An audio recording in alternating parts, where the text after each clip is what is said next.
Sure. So I was in school to be studying mechanical engineering at Georgia Tech in Atlanta a long time ago.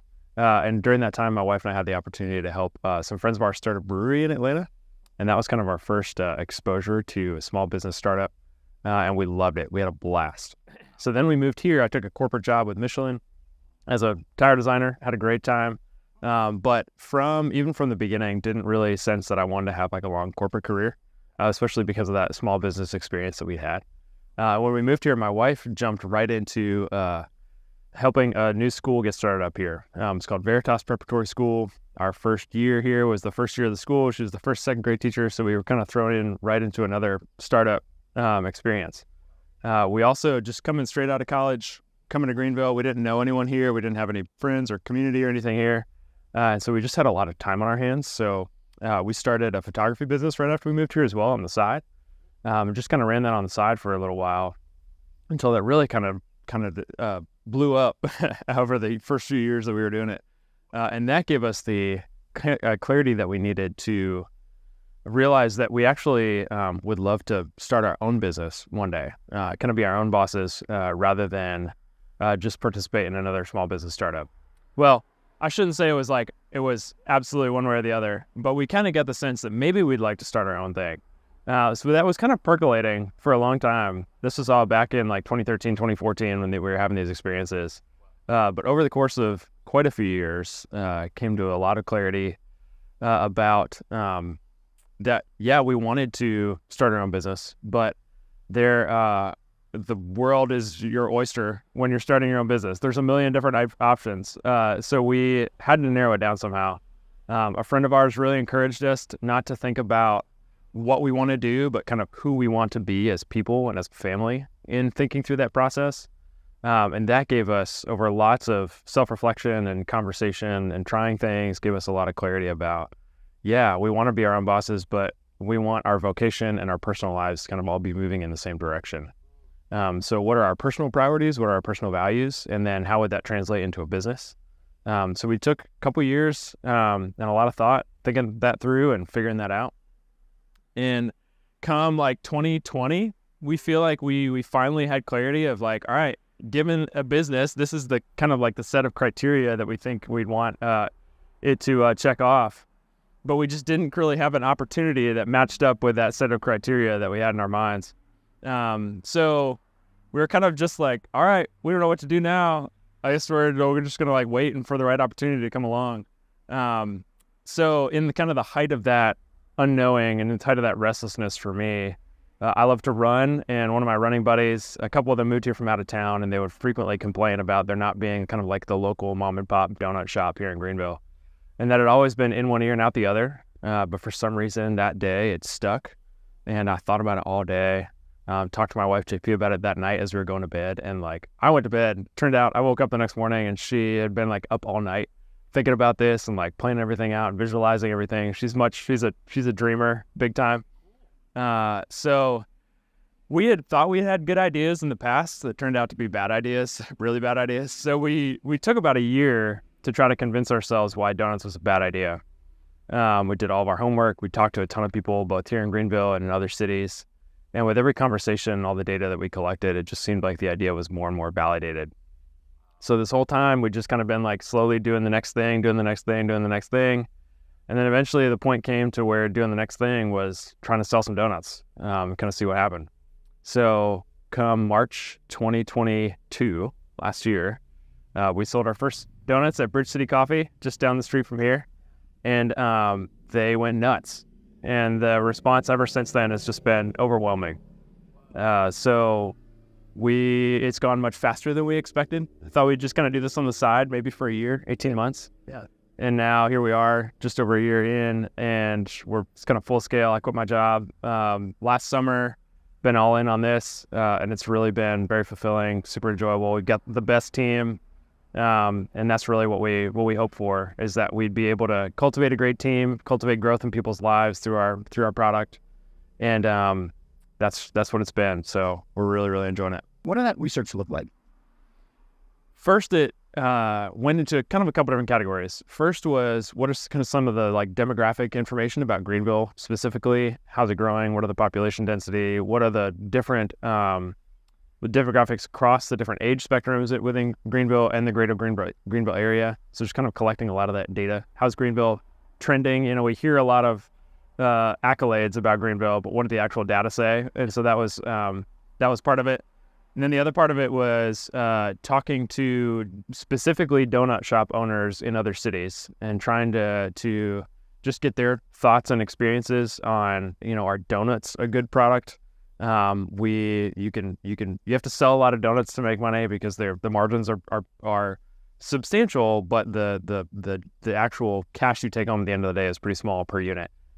So what kind of the nuts and bolts of running a donut shop specifically? And then the third category was really talking to a lot of local businesses here and trying to get a sense of, do we feel like there's an opportunity for this? Do we think there's a need for this? Both the donut shop owners and just lots of people. One of the most helpful pieces of advice that I got when we were starting a business was talk to a lot of people about what you're doing, and just kind of, you never know what advice or feedback or input you'll get along the way. So that proved to be super helpful. Wow. Yeah. And then how do you decide to go in the Yeah. We didn't have my wife and I didn't have any donut nostalgia growing up. A lot of people that we've talked to have been like, oh man, you're doing donuts, this place back in my hometown, this mom and pop shop in this place where I go visit, whatever. They have like a very specific nostalgia. We didn't have any of that. But so when we thought donuts, we thought back to, you know, what are the best donuts that we've had? And there's really only one donut that stood out in our mind as differentiated. And it was a croissant style donut that we had at a wedding that we were working back in 2018, I think it was. And literally it was the only one that stood out in our minds as memorable. So we're like, well, we have to do the best that we can do. So we have to do the croissant style donut. Yeah. I'm in the newsletter and I see what's going on with social media when y'all post about where you're going to be for the week. Yeah. You have a cult following, man. And did you think that was going to happen? We had no idea what to expect. We knew that we wanted to kind of take we knew that because we were a brand new business startup with no name recognition or anything, that we'd have to work with other people in the community who were already established in order to try to like get our product out there and get as much exposure as we could. So that's why we started with wholesale distribution to as many coffee shops and cafes around town as possible. And that really, through like their support and their promotion and just like their participation, that was really the way that we got all the exposure that we've gotten and generated this crazy follow support from all the people in Greenville that we've got, which has been over the moon for us. It's been nuts. Well, since I've moved here, I grew up in Rhode Island, and I don't remember them like supporting local as much as here. Sure. When someone has a dream and they try to fulfill it here, seems like the city really gets behind it. Yeah. Have you noticed that? Yeah. This corner that we're on is like a perfect example of that. Fork and Plow just down the street. I feel like they really kind of started it here over on East North Street in this kind of Overbrook neighborhood. But it is a local restaurant, locally owned and operated, and people like love it. It's not the like downtown on Main Street where you get a lot of foot traffic, but like it is always full at lunch because so many local people come there. And then Claire's Creamery opened, and like local ice cream, they have been like super supported. I talked a lot to them as we were thinking about this location, and they were like, we underestimated everything about the local support in this neighborhood. So they were super encouraging. And then Harry's Hoagies just here at the end of our block, our neighbors. I think they're one of the most underrated sandwich shops in Greenville. They're amazing. They also have a huge local following too. And every day at lunch, the parking lot is full because people are coming in for their sandwiches. So this pocket right here is a huge example. We have tried to take as much kind of like seasonal inspiration, and that comes into like not only what fruits and vegetables are in season right now, but also like what holidays are coming up, and just kind of like the vibes of each season. So back in the winter, we did a lot of like more warm and spicy flavors, and now in the summer and spring, it's a lot of the fresh, more citrusy flavors, because that's what's fruit is in season, but also that's just kind of like more of the feel of like the hotter, warmer months versus the colder months. So that's really the way that we've done it. But we also that's a really fun team activity for us. is we'll kind of look out for the next 2-3 months and be like, here are the holidays that are coming, here are the fruits that are in season, and just kind of like dream and develop and build those different flavor profiles together as a team, which has been super fun for everybody to kind of express their creativity. Then we also, the other place is just kind of like what either dessert or donut nostalgia do people have, and could we convert that into a cool donut of our own? For those that never had a Scott's donut before, what makes it serve? That's a good question. Lots of butter. Yeah. That is kind of the signature of a croissant, is that it has layers and layers of butter and dough.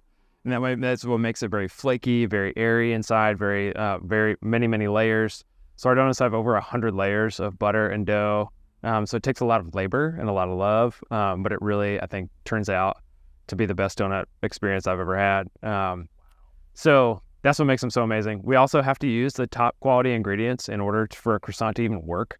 And like you said earlier, Greenville loves local, and so have we. And so we try to use as many locally sourced products and ingredients as possible. So everything is super fresh. Everything is original. We make almost everything from scratch. We don't really get many prepared things, hardly any prepared things. We make almost everything in scratch here in the house every day. And it takes, I mean, in 2020, we had a lot of time, so I made croissants. They didn't turn out great. They're tough. They're really hard. Yeah, they do. They do. Yeah. At least it's a 2-day process. Typically for us, it's a 3-day process. So we'll make the dough the first day. We'll laminate, is what the term is where you put the butter into the dough and fold it over and over and over again. The second day, and then we'll cut and fry them the third day, and top them and everything. Yeah. Anything else you want to add that I didn't ask you? I think really the only thing is just to kind of like bring it all the way back to like why we actually did this. Yeah. Some of the really the most important criteria for us is that, and really why we wanted to do any business, we kind of realized what was most important for us as a family is that we wanted to help cultivate growth in people's lives, in our own lives, by trying something hard in the life of our team, by like having a small group of dedicated people that we get to work with over a long period of time and really pour into them, and in the life of our community and of Greenville. Greenville has come to mean a lot to us. We hope we never have to leave. And so we wanted to help contribute to the health of Greenville, the growth and health of Greenville. And that's really what, that was the biggest checkbox for Doughnuts. This is an opportunity for us to, like, it's going to be challenging for us. It's going to be an opportunity for us to work with great people, both here in our store, but also lots of great partners in the community, and also offer something that people can use to celebrate and to enjoy sweet time together with their friends. That's why our tagline is Sweeter Together. But also just to build the community as a whole by employing people and offering another fun product. And I don't know if we hit on it enough, but how excited are you to have a brick and mortar? Oh man, so excited. Yeah. Man, we feel like the Lord provided big time with this. This spot particularly like fell into our lap. It was the only place we looked at. It's kind of it was the perfect scenario in a lot of ways. It worked out extremely smoothly, worked out much faster than we expected to. And so we've just been super excited and encouraged to be able to be here, be part of Overbrook. When we first started thinking about locations, Overbrook was like one of the spots, like neighborhoods that we kind of dreamed about in Greenville. We knew we wanted to be in a community and not really like downtown. But this is kind of the best of all the worlds in Overbrook community, but super close to downtown, to some of the major arteries in and out of Greenville. So we feel like this is the best of everything, better than we could have hoped. Jeff, actually, two quick questions. Yeah. So the first one is that you your background, you guys weren't from Greenville. There's a lot of reasons why to move here, why to do business here. But if you could sum up, Sure. It's a good question. That's a big question. All right. So yeah. Why Greenville? Man, why not Greenville? We were brought here by work. We didn't move here intentionally. But as soon as we got here, we felt very at home here, very comfortable here, very familiar here. We still love the opportunity to like walk around downtown and see people that we know. And it still has kind of that small town feel, even though there's lots of amenities, lots of things to do, and tons of local support.